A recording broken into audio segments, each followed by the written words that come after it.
What's up, digital world? Welcome back to the Web Buzz podcast. It's a special episode today. The Google Nader himself is back on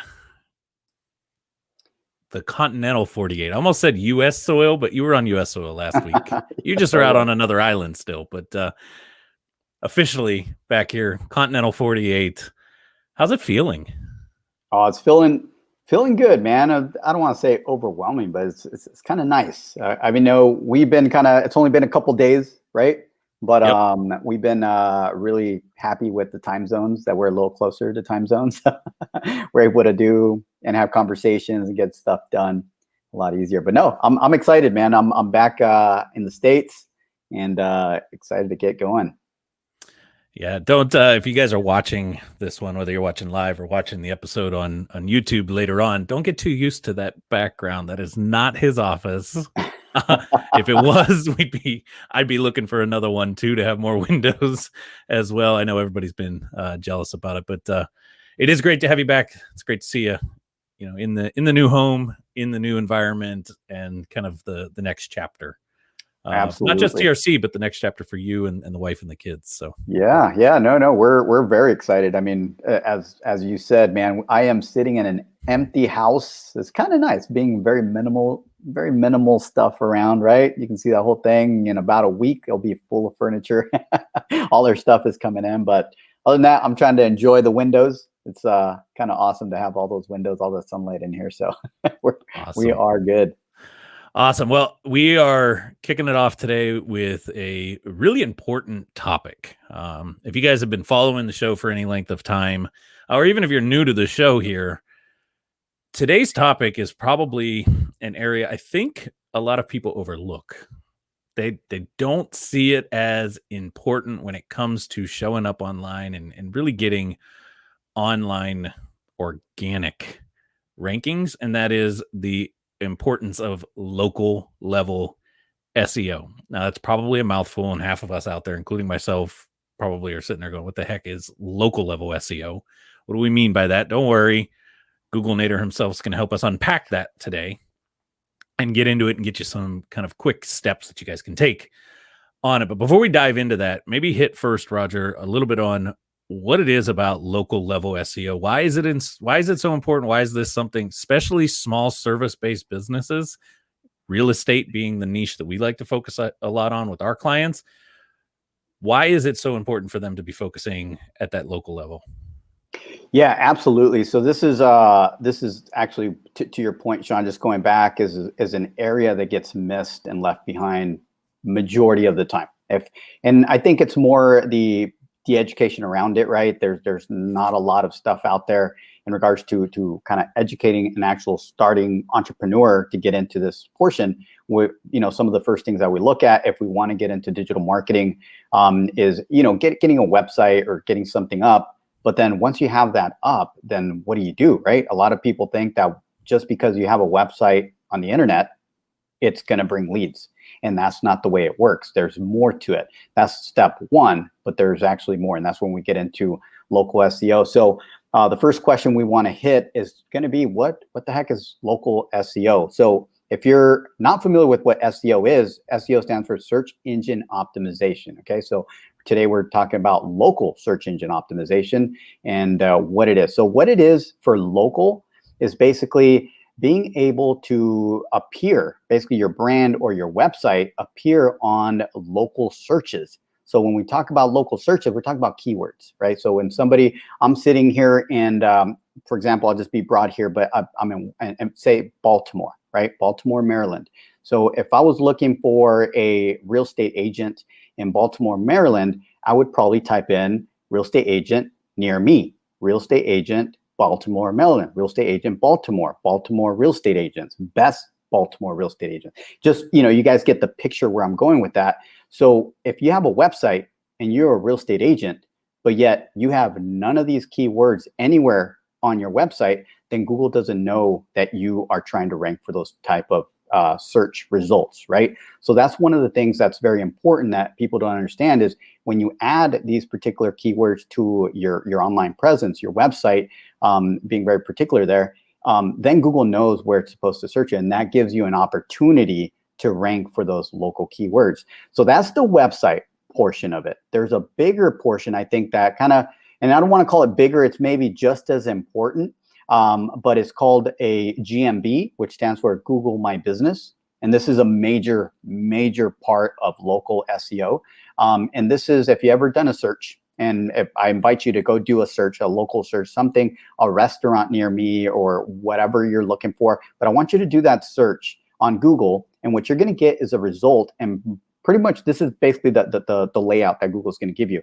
It's probably going to show you some ads at the top, right? And then it's going to show you what's called a local pack or a map pack, basically a map, right? A Google map, and it's going to have some pins on it, and it's going to basically be telling you some options of whatever you're searching for. If you were searching for a real estate agent, it'll probably give you a couple of offices that are near you for a real estate agent, right? So that's the map pack. So in order for you to appear in that local pack or map pack, you have to have a Google My Business profile.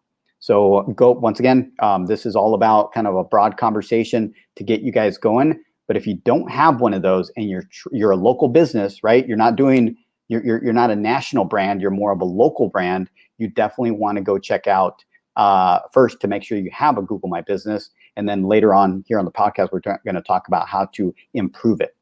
Make sure that you have the correct information on there. So that's basically, not to go too deep, that is what local SEO is. Having the ability and a good online presence to then appear on local keywords. When someone goes to Google and types in something local, that you appear there. Yeah, and I think that's big. And why I say it's overlooked is we get so caught up. I know I used to run a couple different local level businesses, and we get so caught up in trying to market, right, for that local audience, because that's, at the end of the day, that's who we're serving. But we're so caught up in, I just need to get the next opportunity, that I forget that when I'm playing on Google, I've got to tell them that I'm local, that I'm at this level, that I can't just be so broad, because Google looks at it and says, well, you must be nationwide, or you can kind of help with this everywhere, right? And I always like to use that definition of Google being like the old school phone book. If I got the phone book and I live in Youngstown, Ohio, where I used to live, I don't want to know about real estate companies or plumbing companies in San Diego, California. They can't help me. They can't come over and fix my toilet or help me with my house if they're living in San Diego. I need somebody in the Youngstown area. And that's the key piece there, folks, is going down to this level. Now we're starting to get a little more granular and really telling Google which phone book to put you in. In Roger's example, put me in the Baltimore, Maryland real estate section of the phone book, not nationwide on there. Exactly. And you basically nailed it. So that's kind of getting into kind of like what it is. I think we kind of nailed that portion or that question, so everybody kind of understands where we're going with this conversation. But then as an entrepreneur, as a business owner, local business owner, why should you worry about this? Hopefully it was pretty obvious here at the beginning as we talked about what it is. You should be like light bulb, right? That's you should be interested, because that puts you in front of your ideal client, right? So if you're looking for more clients in your area, looking for your product, service, whatever it might be, then this local SEO is extremely important. And it becomes, even if you're a service-based, some misconceptions is, well, only someone that has a brick and mortar, right? Some kind of, an actual physical address. That is absolutely, it helps out absolutely immensely, right? But if you're just a service base and you maybe don't have that, there is such thing as creating a Google My Business for service areas. That way you cover an actual area, and Google actually knows that you're doing business there. And the good news is that Google's getting smarter. Their AI, artificial intelligence, getting smarter. So when you actually utilize service areas, you're able to kind of rank in local searches as well. That is able to cover. So I do want to kind of dive a little deeper on that, Sean, because there are some also, once again, just the education portion of it sometimes is not very clear online, and I want to kind of nail that down, because to there is possible for you to have a Google My Business profile. For example, once again, I'm just going to go back to Baltimore because Baltimore is right down the street for me. Right? Now I got to use that as an example. But if I had a business, if I was a real estate agent, I have my office on the far corner, right, of Baltimore, and I created a Google My Business, and follow. Hey, I listened to Roger and Sean on their podcast, and I'm going to follow directions. I'm going to create this, and you're on the far corner of Baltimore, right? But yet you're not. Somebody does a search and they're sitting in the center of Baltimore, right? You used your address and everything on your Google My Business. You did everything correct, but you're sitting on the corner, and somebody that's sitting in dead center of Baltimore does a search. They're going to see everything that's in their proximity right there. So Google wants to give them walking distance, right? Or driving distance, close driving distance. So sometimes your actual, where you're local at, where you're pretty much where you're at in that map, basically, will affect where you appear on that local pack as well. So what I usually recommend for something like that is not only put your address, but add service areas. So that way Google understands that you do cover the entire area, right? So that's a little bit of something that sometimes gets left behind. And once again, I'm going to go back to the example of, if you don't have an address, add multiple service areas if you do service different areas, because now we're starting to see people actually rank in the map pack that don't have pretty much a brick and mortar or anything, but they are saying, hey, I do business here. And Google's smart enough now to know kind of the service type businesses that this makes sense for, right? I know we do a lot of stuff in real estate investors. They usually don't have an office, like a physical office. So this is starting to kind of become very important for those kind of businesses, because now you can actually put service areas. And you don't want to go, remember, this is local, right? So you don't want to, start putting service areas in other states and everything like that, because then you become too broad. And that takes away from the whole point of what Google's trying to do with the map pack, right? So you want to kind of hit little cities in your area. So that's, once again, not to kind of dive too deep, because I think that's kind of enough to explain the importance of why to have that Google My Business profile. You know what I think? What's that? I think that was I agree, man. that was a gold bar moment right there. If you missed that, hit the back button, rewind, do whatever you got to do. Go back and re-listen to that, because Roger just dropped some major gold on that piece. Because I love how you ended it. A lot of our clients that are in the real estate side, they tell us this, but I don't have an office.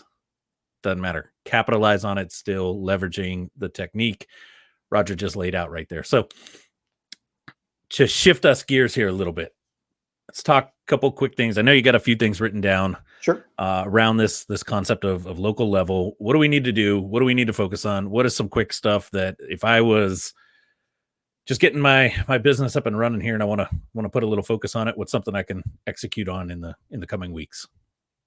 Yeah, so my goal here is to try to create a very simple, maybe checklist for everybody. So if you have a pen, pencil, take it out, start taking some notes here, because these are the things these are the basic things, right? That everybody can do. It is probably not going to cost you any money.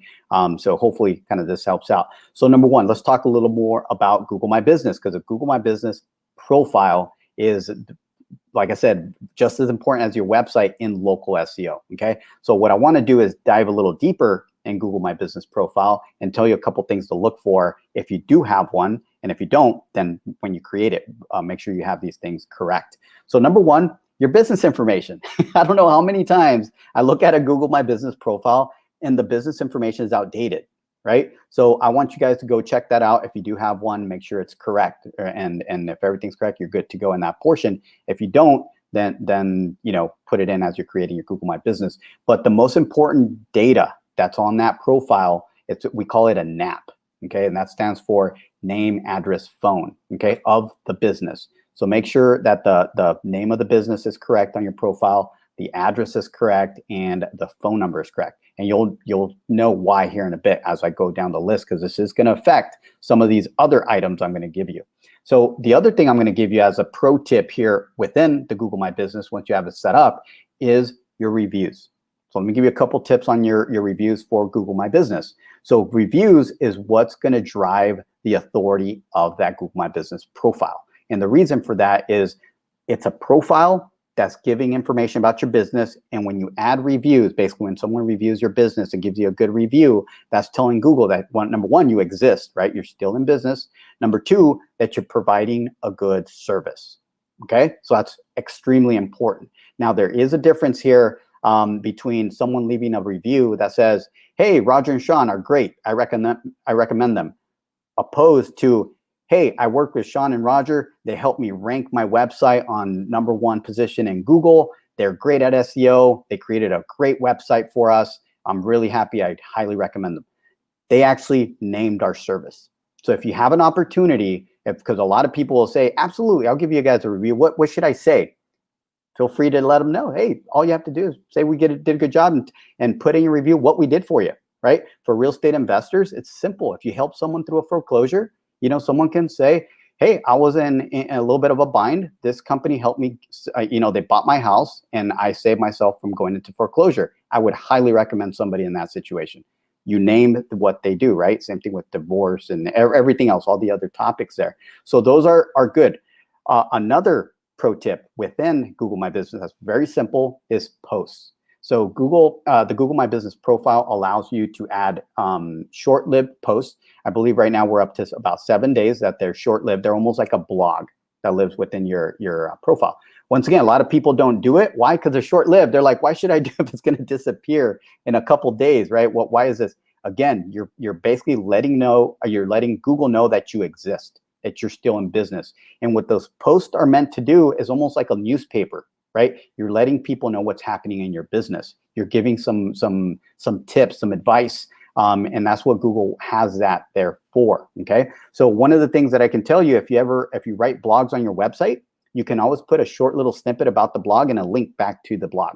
Okay. So that's not only going to help pretty much a Google My Business stay live, right? Showing Google that you're still in business, you're doing stuff, but it's actually going to give you a backlink over to your website, which will help your organic rankings for your website as well.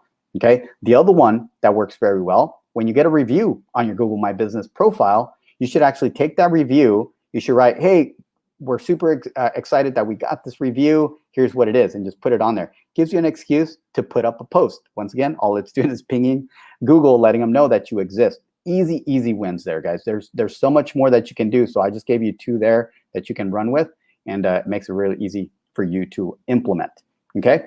And then the other thing that I would say within the Google My Business, I'm going to go back to the service areas. If you do have a local kind of actual physical address, don't forget to also add very close proximity to where you're at, the service areas. Okay.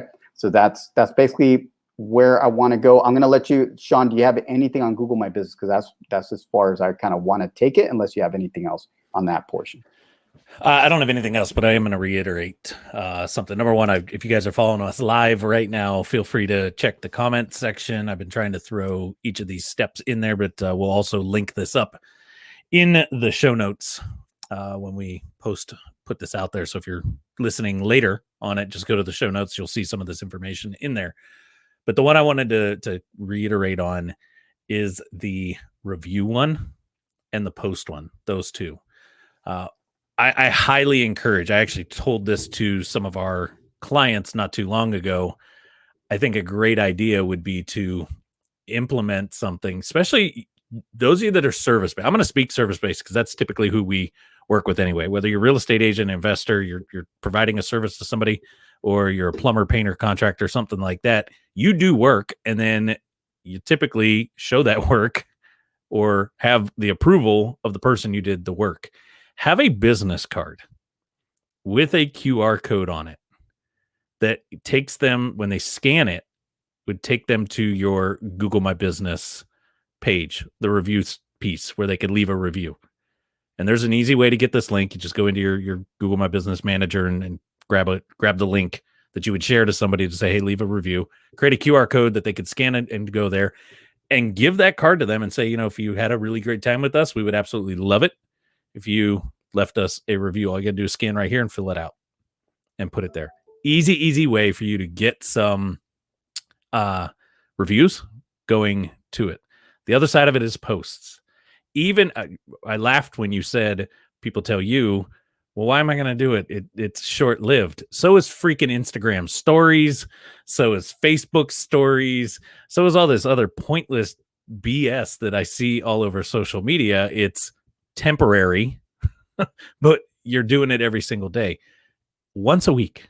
That's all you got to do. If you just set a consistent piece to put a post on your GMB once a week, you are going to drastically impact your local level results through that GMB element more so than somebody completely ignoring it. So those two I think are definitely major. The other ones are set it and forget it, right? You put it in once, it's there, it's done. It's the reviews being consistent with it and the posts staying consistent with it that's going to bring some major value for you. Absolutely. I'm glad you kind of reiterated on that, because if you do that, you're probably going to be doing probably about 85% better than your competition already from what we've seen, right? So that's excellent right there. But we're going to go even further. There's so much more here that we can actually share. So we're going to keep going here. So that's the Google My Business. If you have any questions, put them in the comments and we'll be more than happy to answer some of those questions. But let's keep going. Let's say you nail down the Google My Business profile. You're happy with it. You followed kind of the steps that we gave you. The next part of that is going to be basically amplifying your brand even more. So you created the most important profile on the internet. Why? Because it's a Google profile, right? They call it Google My Business profile. Now you're going to go out and create more profiles. These profiles are something like directories, right? So anywhere, the way we kind of mentioned, there's a name for them. We call them citations, right? But not to confuse anybody that's not familiar with the lingo in digital marketing, they're called citations. All they are, anywhere where you can create a profile. So example would be something, if some of you guys are familiar with like manta.com, which is just like a general directory, right, for businesses. But the most important ones for a local business are ones nobody else in the nation hear about except people that live in your area.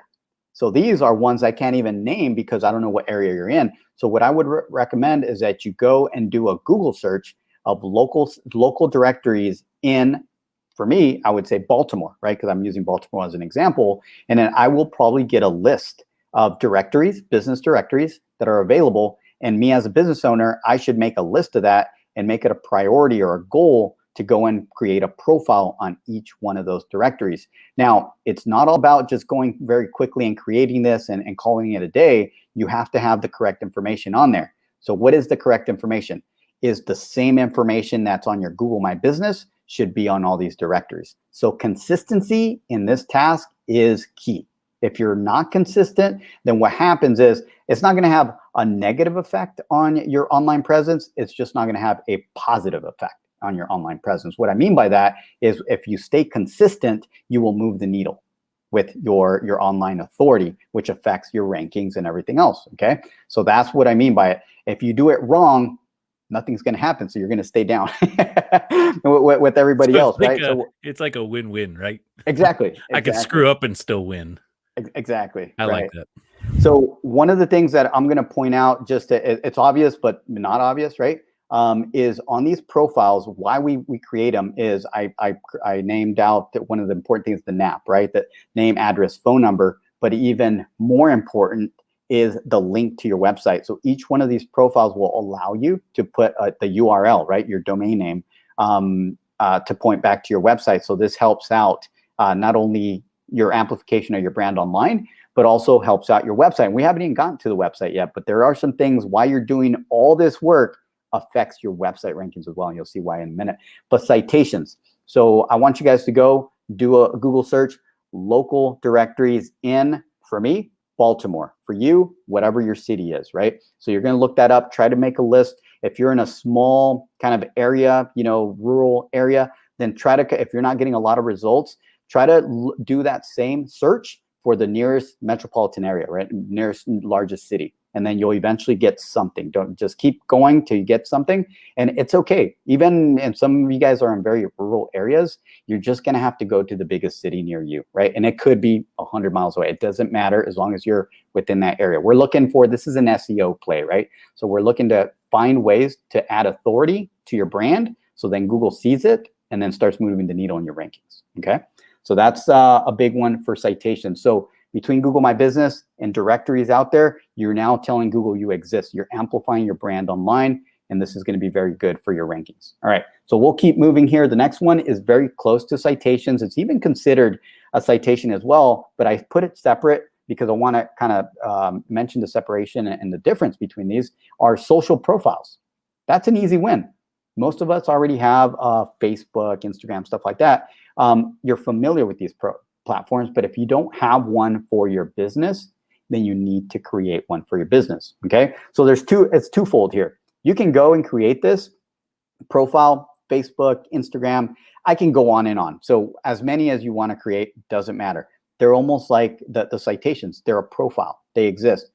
But how you can leverage that to make them even more powerful if you're active in them. So a lot of people go and create them and they don't do anything with them. Well, for me as an SEO, there's twofold. I can go create them for a client and I know I'm getting some kind of power toward my campaign. But the other side of the coin is if somebody goes to those profiles and is really interested in doing business with you and there's no content on them, then they might think that you're out of business, or they might not take you serious anymore. It's something as simple as that. So what you want to do is create as many social profiles that you can manage. And it doesn't have to be a ton of content that you're posting on there, guys. It can just be a couple things on there every month, you know, just so when someone goes on there, they have something to see. Where it becomes very negative for you if somebody does use a social profile to check your authority or check who you are, is when you have nothing. For example, it's you and your mom, right, that are following you on that page, and then you have 0 posts. That looks really bad, right, for a business. So you got to watch out. It's like definitely go out there, try to get a couple follow. It doesn't have to be a ton, just so it kind of looks like you're doing some kind of business, and then some content. Even the followers, right, the follower people that like your page might become irrelevant if you have good content, right? You might have very, very low people liking that, but you have really good content. People are going to be scrolling and more interested in that. So keep that in mind. If you do go in that direction with the social profiles, it's not about just creating a ton of them. It's about creating as many as you think you can manage. Okay, that way you have some kind of authority. And I don't give you a recommendation that's actually going to hurt you. So just keep that in mind. And then the next thing, I'm going to jump. I actually had one after it. And it's probably going to be the most, you can literally do everything pretty much wrong. And if you do this one thing, it could probably get you out of that hole a little bit. But I'm going to leave that till the end because I want to make sure you have all the basic stuff set up before we go to that. That one that you're going to leave to the end is not the one that's going to cause me to want to go for another 20 minutes, is it? Hopefully not.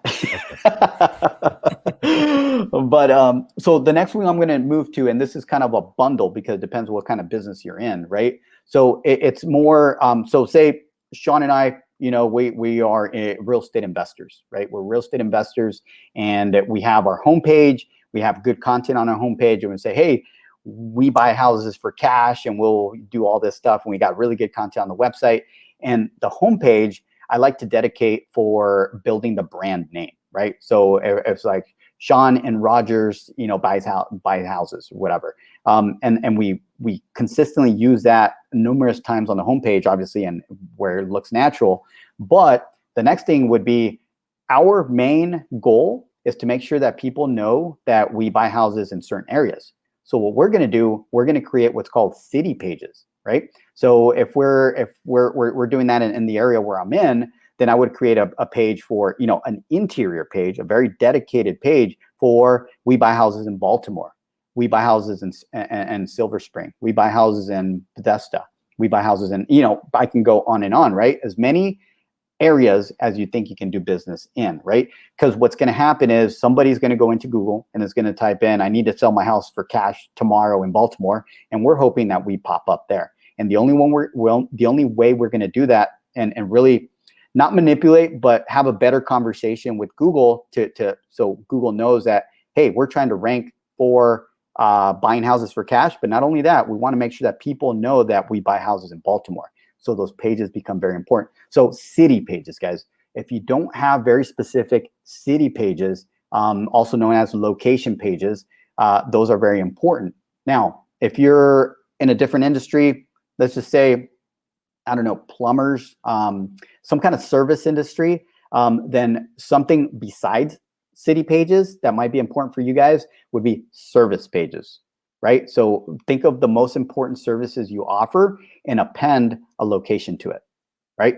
So so you can do plumbers in Baltimore, or if there's a very specific thing that, like Sean, give me some kind of service that maybe a plumber might have, or somebody.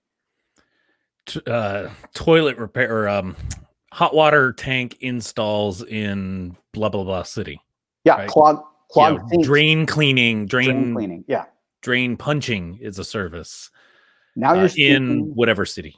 Yeah. Now you're speaking to the homemaker, right? Now I'm not going to say I'm a homemaker, right? Yeah, I work from home and everything, so I'm here a lot with the kids. So I might be super frustrated trying to do my business here on the computer, yet the drain is over there and the kids are over there, and I'm really frustrated. I jump on Google. I'm like, clogged drain in Baltimore, or how to fix a clogged drain in Baltimore, or something like of that nature, or best services to fix a clogged drain in Baltimore. That's where you got to get smart on what keywords you're using, because you can actually add multiple keywords to one service page that are related. So I can have multiple ways, and that one page will rank for those different keywords. Okay, so that's important. Kind of looking at, we talked about city pages, location pages, but not only that, service pages are very important as well if you're in the service industry. On that note, before you go too far, our real estate folks that are out there listening and watching this, services are huge in the real estate side. You're not just a real estate investor, right? You got to learn to narrow that down a little bit more. We can do a whole other episode just on talking about niching that down, but I use this one a lot. Real estate investors running around just saying, I buy houses, and I'm a real estate investor is like an attorney running around going, I'm an attorney and I can keep you safe. I could represent you. It's like, well, what do you represent me and what do you do? What's your expertise? Real estate, same thing. Find your service. Who's your niche? Example, if you really focus on probates and foreclosures, and those are like your two things that you love to do, service-based pages around foreclosures in the marketplaces, in the cities that you do this in, and same thing with foreclosures, another service page deeper into it. So that strategy still works, even if you're not let's say a physical service, like we're just talking about there's in the example, like a plumber or an electrician or something like, or a mechanic, something like that. You still need to have some services that you hone in on as the expertise and build these individual pages around them. Absolutely. Great points there. And just to kind of finalize this area, because this is important as well, and I get this question quite a bit, because we have a standard, and then every area is a little different. So it's really going to be up to you to do a little bit of Google research and find out what your area, how they treat these location pages, city pages, because we also seen, and I'm currently working with about 3 of our clients, that in their particular areas, neighborhoods are very important.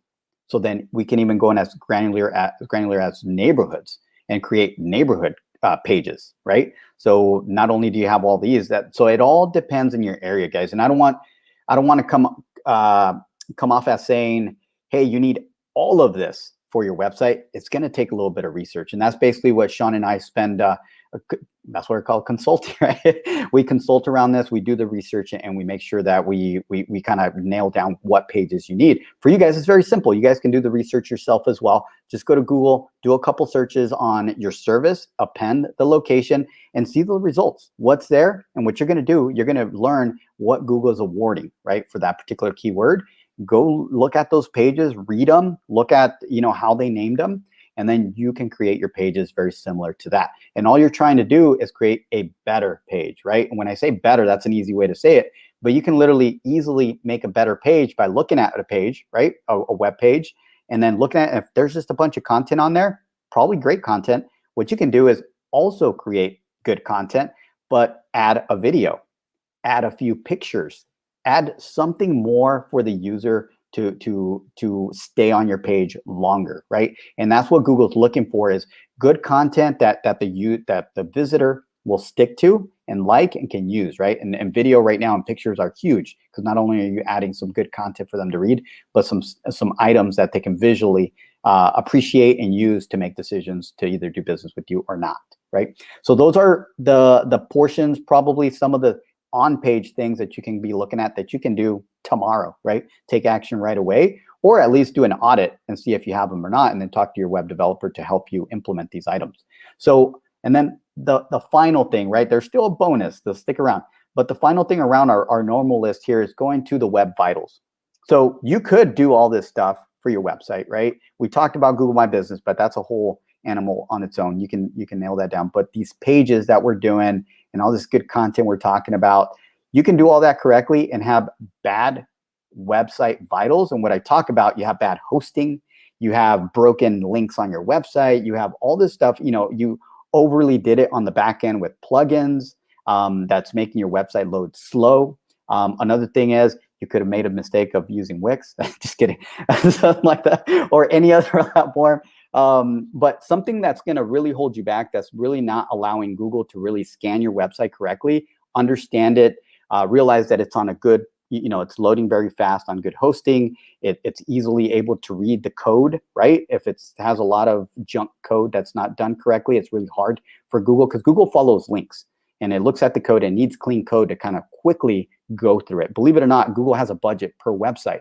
So if it starts having trouble scanning a website, because it's almost like a tree, it stops. You ran out of your budget. If you have a very clean, developed website with everything linked correctly and it can scan it very fast, the budget you're allowed can scan the entire, and it can scan hundreds of pages. It's when you have really bad platforms, really slow websites with a lot of errors that you just don't get the opportunity. Unfortunately, you could have good content and still not rank well because of your vitals. Okay, so all this here, guys, all this kind of can be great. You have everything there, but there is a bonus that I want to kind of get into, that if you did mediocre on all of this, but you did this last piece 100% correct, then you can probably dig yourself out a little bit. Not 100%, but you can help out. And that last one is probably the one you guys have heard if you're familiar with SEO, is link building, right? So what we call them is high authority backlinks. So what are high authority backlinks and why they're so important, and how they can pretty much help you if you did a lot of these stuff just mediocre and then you get good backlinks, why that's important. Well, if you think about it, a backlink is basically almost like a vote to your business or your brand, right? If someone mentioning you on another website, and not only another website, but a website that already has authority with Google. So there's certain scores that we look at. They're called authority scores. So we look at those, and every website has one of these scores. So what we look at when we kind of work a campaign, we try to build backlinks or get backlinks from websites that have high authority, right? So we look at them, there's a certain number we're looking for, and we go there and we write what's called a guest block. So we write a piece of content, we give it to that blogger, and they allow us to put a link back to our client's website, and that gives them a vote. And these are not just random websites, they're industry-related websites, right? They don't necessarily have to be in the local area to help your local SEO. They just have to be somewhat related to your industry. And the more of those votes you get, the more authority the website will gain.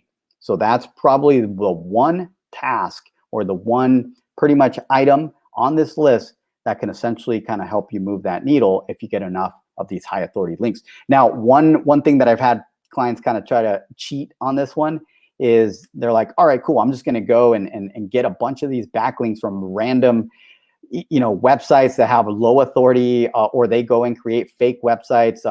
There's link farms, they call them out there, PBNs.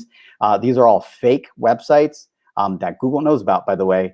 And they go and put a backlink, and they get thousands of these, and they basically get like a jolt, like a jump in their rankings, and then they fall again, and they wonder why. So what Google's getting very smart around is finding that you have those backlinks from real websites and related, industry-related type of websites, and that's where you can outrank these guys that are trying to cheat the algorithm. So with that, I'm going to turn it back to Sean and see if there's anything else that we can add to this, but I think we had a pretty good list here, Sean, to kind of get going with our local SEO. No, this is gold right here, and a lot of the stuff that Roger just broke down in here. There's two other ways that you can get a little bit more information around this, study this deeper, access kind of more of a step-by-step, play-by-play piece. One of those is, it's scrolling around down at the bottom of the screen right now. We'll put this in the show notes as well. go over and head to topresultsconsulting.com/7 steps. This is the 7-step process that we literally take every one of our clients through to getting them from not existent online to showing up and really being in the game with Google, that you guys can follow along. And you'll see a lot of similarities in the different steps to what Roger was just talking about, and how some of the other steps feed into this to help you dissect it. The other thing is, there's a number of episodes that we've done in the past around these same topics right here. So definitely go back, check out some of the archive of the WebBuzz podcast episodes over on topresultsconsulting.com. Just head over to the podcast section. You can scroll around, see the different sections. Or if you're listening out there on iHeart, Spotify, Google, Apple, wherever, just scroll through some of those past episodes. We've done some other trainings where we've talked deeper about maybe an element of the different stuff Roger just talked about in depth a little bit more. So there's a lot of stuff out there. And then at the end of the day, if you just are tired of trying to figure this out on your own and you want a little bit of help, don't hesitate. Hit us up, and on the website, you can book a time that'll work best for you to jump on a call. We'll do a business breakthrough strategy session and kind of see, like Roger was saying, consult on it. We'll give you some advice, give you the best next steps for you, what you need to do to start getting in this game and going from there. And if you want TRC to help you, we can go that route. If not, you'll leave that call with action that you can go take that's going to actually make some results happen. So I think this was a really, really good action-packed episode right here. So just had to get them off of vacation mode, folks. That's all we had to do. I was sitting here thinking, I'm hardly talking today. I like this. No, that's good. Yeah, hopefully there was a lot of value for a lot of you guys out there, because these weren't something I just pulled out of my back pocket, or Sean, right? It's like, these are real questions we get from our clients and real scenarios we see. And not only that, the best part about it, this list is right out of our playbook. So this list is something that you can go and implement tomorrow, and in a few weeks, you'll actually see the needle move. These are real action items that will move the needle for you in your rankings. 100%. So I think that's a great place to leave it for today. Anything you want to leave them? Any final goodbyes you want to give them before I sign us off? I think just glad to be back, and glad to start kind of dropping some more gold bars here in the near future. So stay tuned for some future episodes, and yeah, looking forward to it, man. Absolutely. So if you guys have been following the show, some of you guys are going to catch this replay later and be like, what the heck? It's normally at 4 p.m. Pacific time. Now that Roger's back here in a more manageable time zone, we've decided to move the live airing of the show every single week to noon. What is it? Noon Pacific time, 3 p.m. Eastern time. I got to remember to speak Eastern time now, because Roger's over on the East side, but noon Pacific, 3 p.m. Eastern's the live airings of these. If you want to catch them live, we encourage you guys, jump on live, throw some comments in, throw some questions. We'll try to answer them right there on the spot. If not, you can find these episodes pretty much anywhere. YouTube, if you want to sit and watch it, take notes, and really see us talking. Other than that, if you're the more audible type, maybe you got a long commute or something, Apple Podcast, iHeart, Spotify, Google Podcast, and then all the other small guys out there as well. We're on all of those platforms. So be really grateful if you guys left us a review on one of those platforms. Give us a little thumbs up, stars, whatever the platform has on it.